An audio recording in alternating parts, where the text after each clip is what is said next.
Hi, my name's VEZIER and I'm Performing Arts teacher for KIS.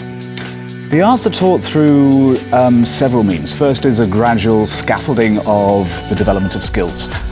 So looking at a unit on physical theatre, for example, or characterization, we'd look at the essential skills that are necessary, scaffold them gradually, and then the students will be allowed to basically do their own inquiry and put on their own performance.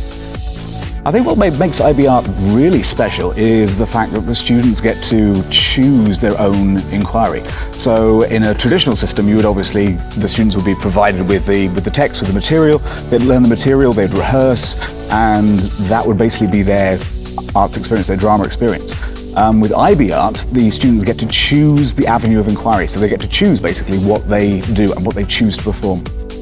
The students very rarely get a chance outside of the context of drama to build on their confidence, to build on their articulation, to build on their communication skills. And these are the things that are transferable to other lessons. The students have been incredibly successful at their own level.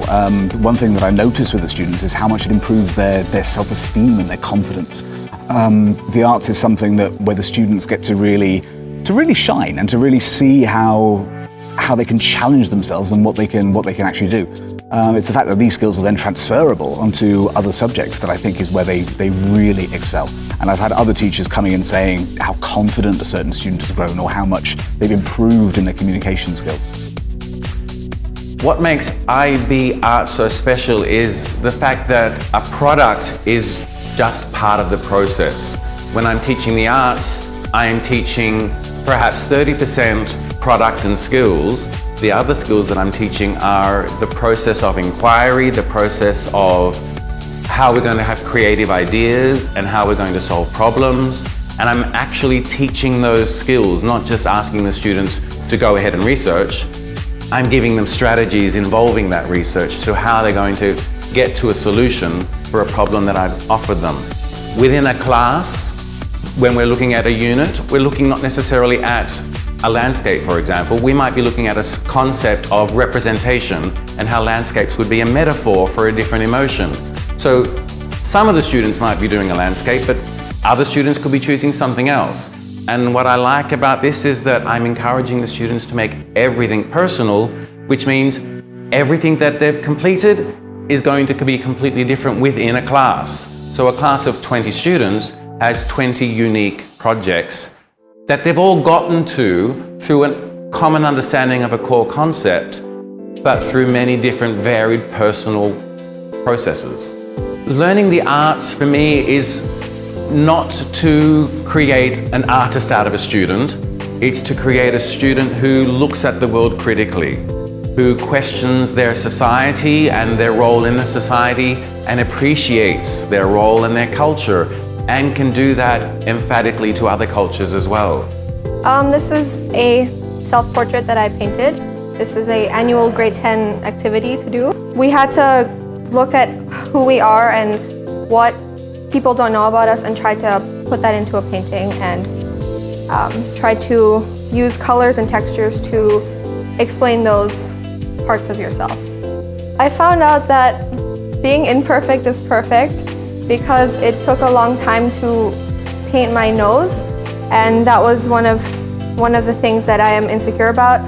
My artwork here, I did this for my self-portrait unit. This was the first unit we had in visual arts, and it's titled The Rough Draft. And it's basically a rough draft of myself that I've recreated. I used Photoshop for my body, and I painted over in the background. But if you look really closely, you'll see that it's actually not perfect. Like, the colors are gone, some parts of it are sketched, even the hair here is also sketched. And what I tried to do here was I tried to represent how, many times people feel the need to change themselves. And, even I felt that myself, and that kind of feeling was what I was trying to invoke through my painting. I used Photoshop and a little bit of digital sketching with a graphite pencil for my body. And in the background, I used something called impasto and a wet-on-wet technique to emphasize texture throughout the canvas, which you can see in the brushstrokes. In the primary school program, they don't have an art specialist, but all the teachers teach art within their classes. So often I'm getting primary school teachers asking me for resources. We've worked collectively together to have students do clay work and they might do paper clay or modeling.